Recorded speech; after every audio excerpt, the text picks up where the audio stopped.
दोस्तों, कहते हैं ना, जो इंसान खुद के लिए जीता है उसका एक दिन मरण होता है, लेकिन जो इंसान दूसरों के लिए जीता है उसका हमेशा स्मरण होता है।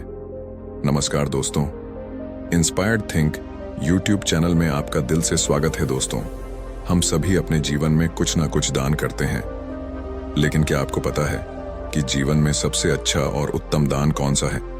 क्या है सबसे बड़ा पुण्य? आइए जानते इस कहानी से। काशीपुर नाम के एक गांव में राजेश नाम का एक आदमी रहता था, जो लकड़ी काटकर अपना जीवन यापन करता था। वह अपनी पत्नी के साथ रहता था। जलाऊ लकड़ी से होने वाली कमाई पर्याप्त नहीं थी। भोजन और कपड़ों की हमेशा ही कमी रहती थी।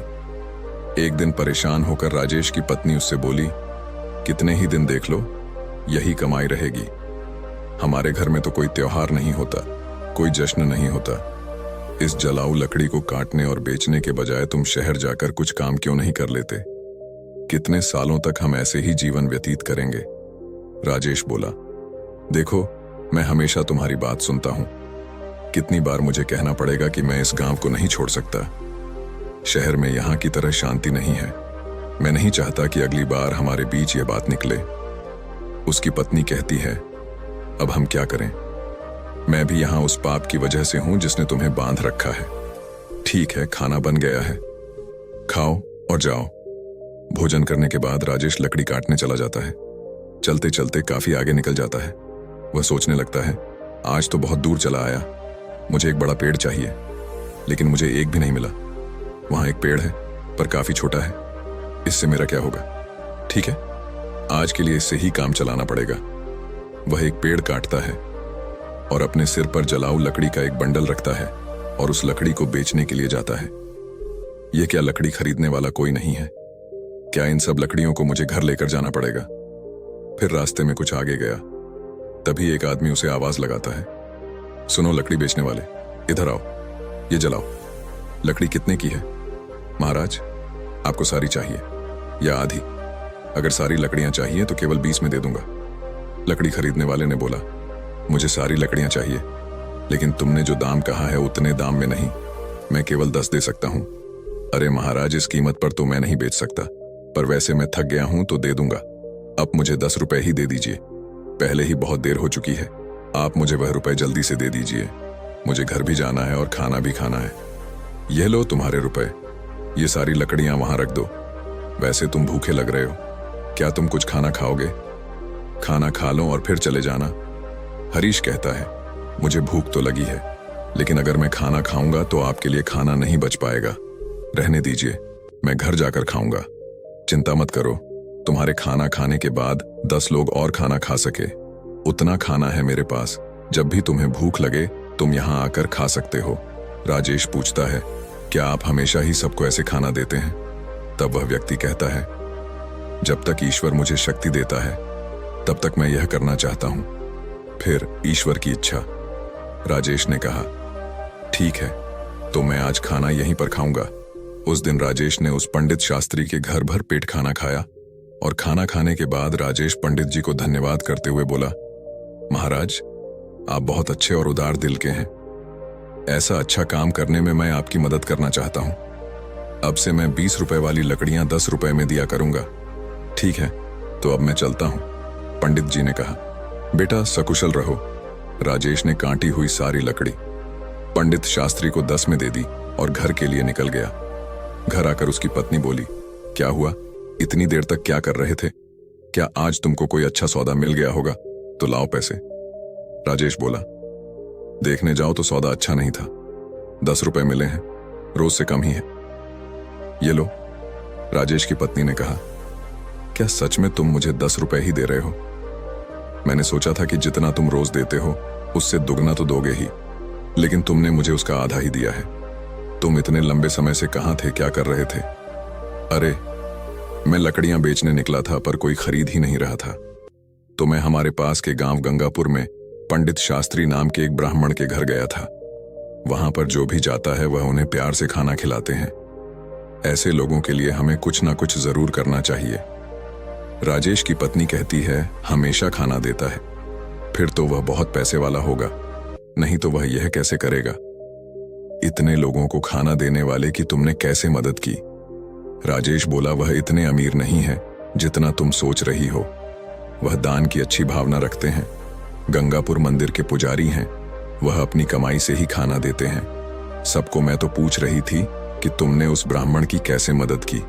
हमारी आमदनी बहुत कम है, हम क्या मदद कर सकते हैं। स्वर्ग जाने के बारे में मत सोचो, पहले धरती के बारे में सोचो। राजेश कहता है, तुम्हें पता भी है मैंने क्या किया? मैंने उन ब्राह्मण से कहा कि जो लकड़ी मैं लाता हूं उसे आधे दाम में दे दूंगा और कल से कुछ लकड़ियां उनके लिए और बाकी लकड़ियां हमारे बेचने के लिए काटूं।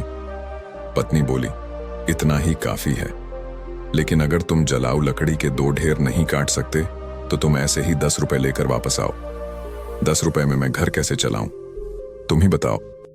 राजेश बोला, जो मैं चाहता हूं उसे पूरा करने की पूरी कोशिश करूंगा, और फिर भगवान की इच्छा, मैंने उन ब्राह्मण के घर खाना खाया है, तुम भी साथ चलना खाना खाने। राजेश हर दिन जलाऊ लकड़ी काटता था और पंडित शास्त्री से किए वादे के मुताबिक सिर्फ 10 रुपए लेता था।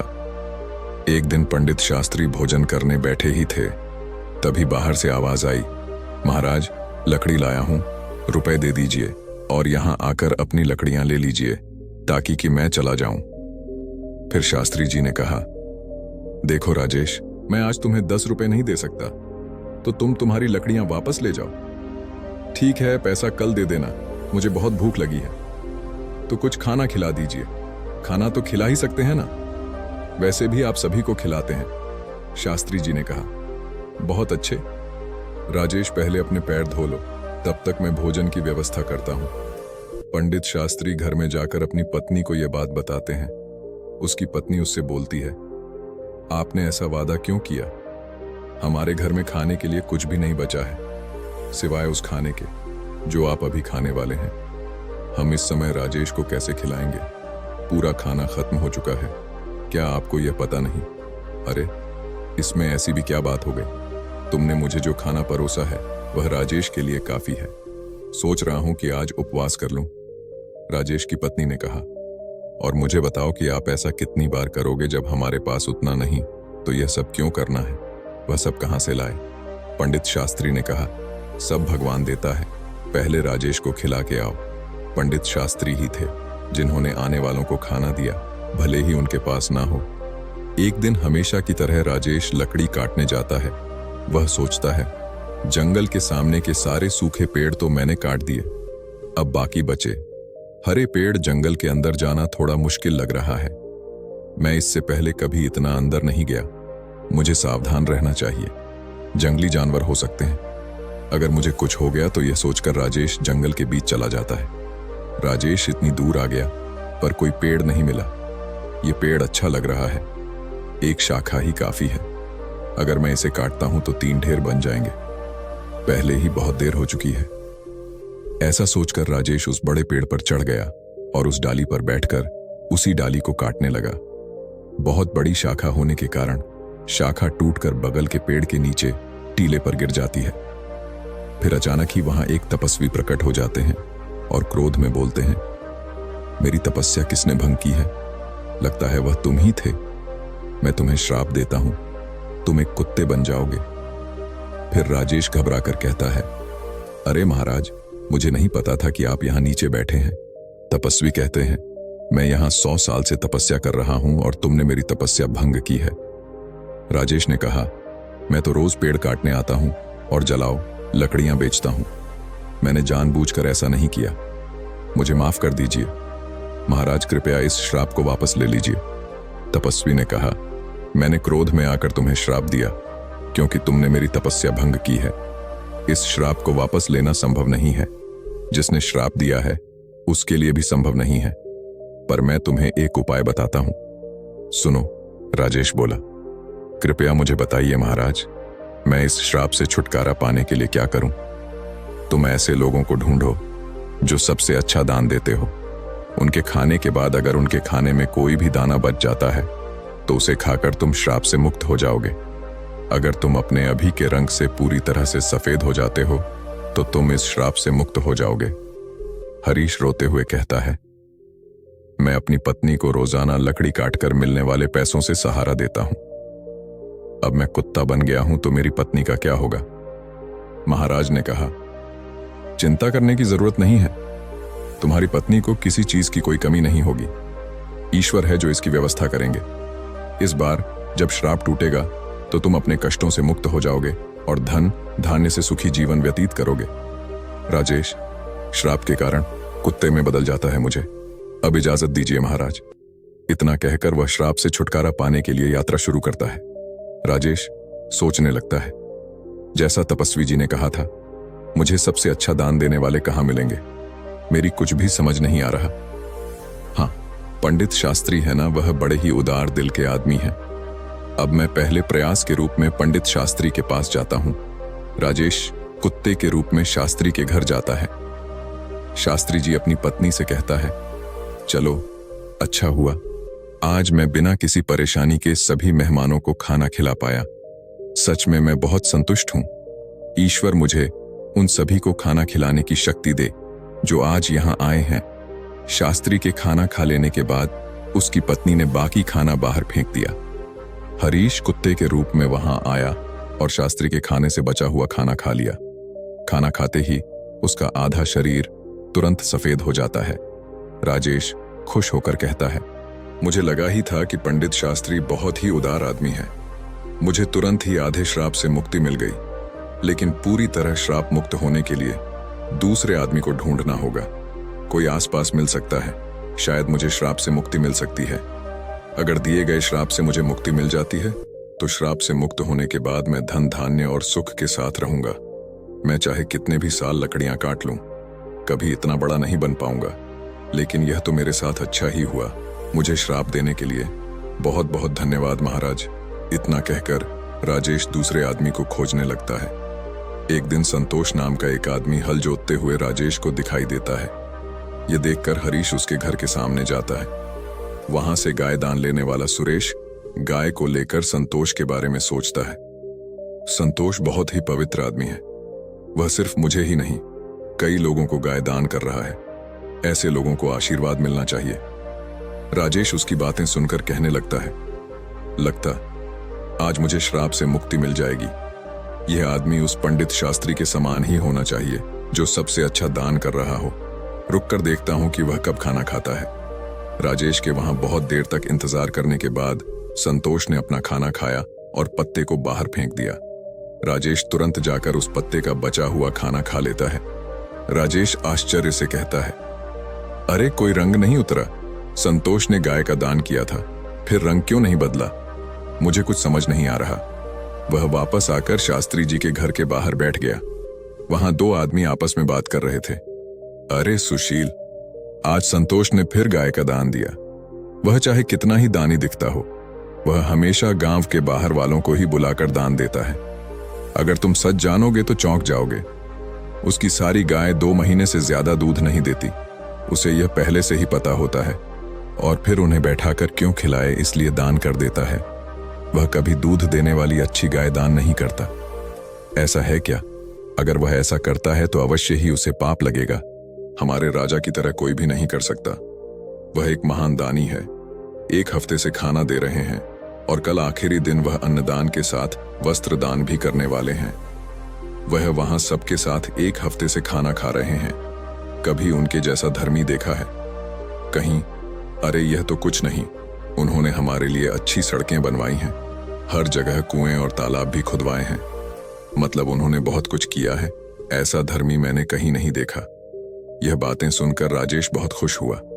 उसके मन में विचार आया कि चलो, अब तो तय है कि मुझे श्राप से मुक्ति मिल जाएगी। मुझे तुरंत राजा के पास पहुंचना चाहिए। वह राजमहल के बजाय लोगों के साथ खाना खा रहे हैं। इस अवसर का लाभ उठाना चाहिए। अगले ही दिन राजेश उस जगह पहुंच गया जहां राजा खाना देता था। वहां उसने राजा को कपड़े बांटते हुए देखा। वह सोचने लगा, राजा कितने अच्छे हैं। वह खाना देने के साथ साथ सभी लोगों को कपड़े भी दे रहे हैं। मैं जिस दूसरे आदमी को ढूंढ रहा था, अवश्य ही यह वही राजा है। राजा के खाने तक इंतजार करना होगा। राजा के खाने के बाद सैनिक उस पत्ते को बाहर फेंक देते हैं जिसमें राजा ने खाना खाया था। यह देखकर राजेश वहां जाता है और पत्ते में से खाना खाता है। फिर आश्चर्यजनक रूप से खुद को देखकर कहता है, अरे यह क्या? इतने महान दानी राजा का भोजन करने के बाद भी मेरा रंग नहीं बदला। यह श्राप तो दूसरी तरह का लग रहा है। मुझे तुरंत उस तपस्वी के पास जाना चाहिए जिसने मुझे यह श्राप दिया है। राजेश उस स्थान पर पहुंचता है जहां आर्शी थे। वह तपस्वी को प्रणाम करता है। तपस्वी उसे निराश देखकर पूछते हैं, क्या हुआ राजेश? ऐसा लगता है कि तुम्हें अभी तक केवल एक ही आदमी मिला है। तुम्हारा केवल आधा रंग बदला है। क्या तुम्हें और कोई नहीं मिला? श्राप मिले हुए बहुत दिन हो गए हैं। फिर राजेश कहता है, मुझे तो शंका है। पंडित शास्त्री का खाना खाकर मैं आधा सफेद हो गया। इसके बाद मैंने उनसे भी ज्यादा दान करते लोगों को देखा।